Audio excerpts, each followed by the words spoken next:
Champion, survivor, liar. The story of Lance Armstrong is one of the most extraordinary tales in sports history. A man who conquered cancer, dominated cycling's toughest race, and inspired millions, only to have it all come crashing down in a web of lies and deceit.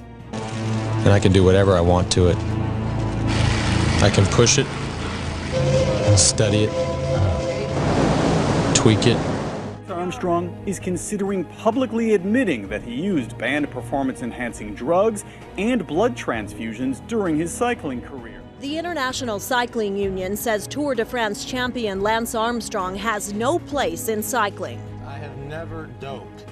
I can say it again, but I've said it for 7 years, it doesn't help. Born in Texas in 1971, Lance Armstrong, a remarkable athlete, showed great promise as a triathlete during his early years before eventually shifting his attention to cycling. By the time he was in his early 20s, Armstrong had already proven himself as a world champion in the sport. However, it was in 1996, at the young age of 25, that Armstrong faced a significant challenge that surpassed the difficulties of any mountain stage he had ever encountered before. A sensitive health issue for a young man in the state of Texas. It's not the first thing. Hey guys, guess what? Check this out. I mean, it wasn't that way, so I was a little hesitant to discuss that, but the other symptoms came along that forced me to.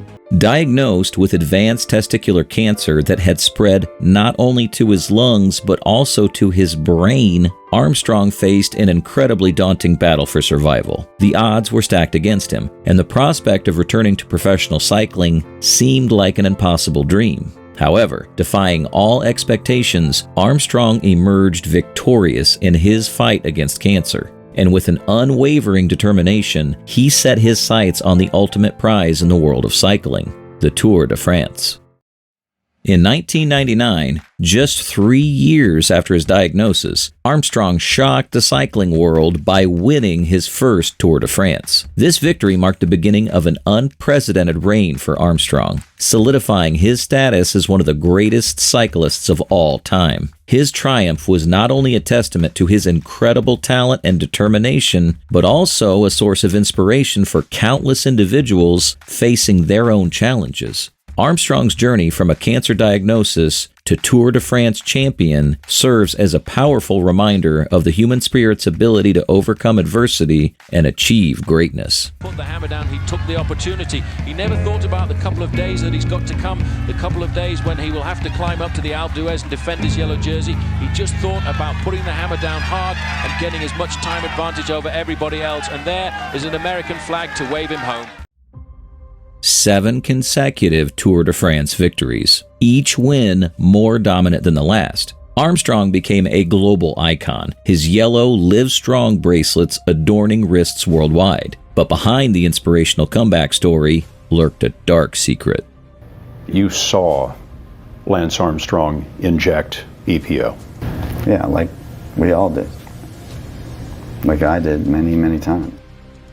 According to his teammate Tyler Hamilton, Armstrong's success was fueled by a sophisticated doping program: EPO, testosterone, blood transfusions, all carefully orchestrated to stay one step ahead of the testers.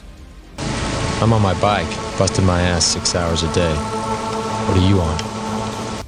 For years, Armstrong strongly denied doping allegations, attacking accusers and using his cancer survival story as a shield. But the house of cards was beginning to crumble.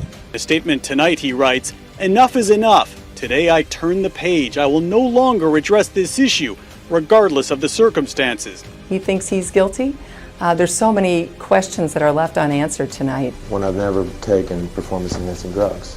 Okay, how could that have happened? That was my point. It's not just simply you don't recall. Just how many times do I have to say it?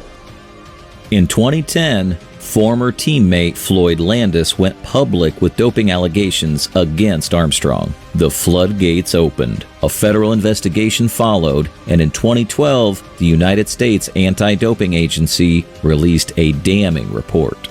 Dismantle the corrupt system that had existed in the sport of cycling. And we really wanted to have all the athletes, including Lance Armstrong, which is why we invited him in, as well as the other 11 former teammates that did come in. And he was the only one that didn't come in at that point, unfortunately, because he very well could have been, received the same outcome in the case as those other athletes did. And he chose not to do that. He chose to, ultimately fight the case.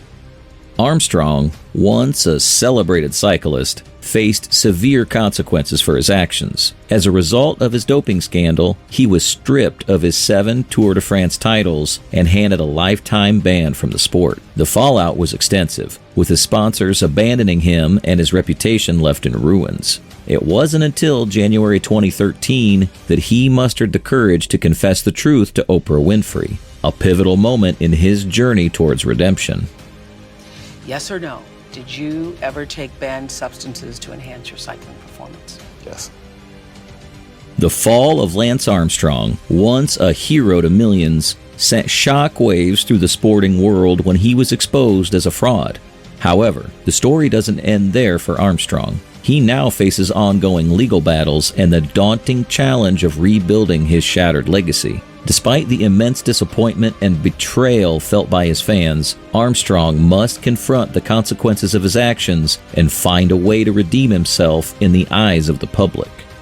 The only person that can actually start to let people understand what the true narrative is me.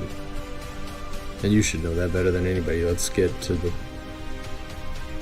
the real nature and the real detail of the story. Because we haven't heard it yet, is the truth. And the skeptics, I'm sorry for you. I'm sorry you can't dream big, and I'm sorry you don't believe in miracles. But this is one hell of a race. This is a great sporting event, and you should stand around and believe. You should believe in these athletes, and you should believe in these people. The rise and fall of Lance Armstrong will be debated for generations to come. One thing is certain. It's a story that reminds us that sometimes the greatest battles in sports are fought not on the road, but within ourselves. What do you think about Lance Armstrong's legacy? Share your thoughts in the comments below and stay tuned for more controversial athlete stories.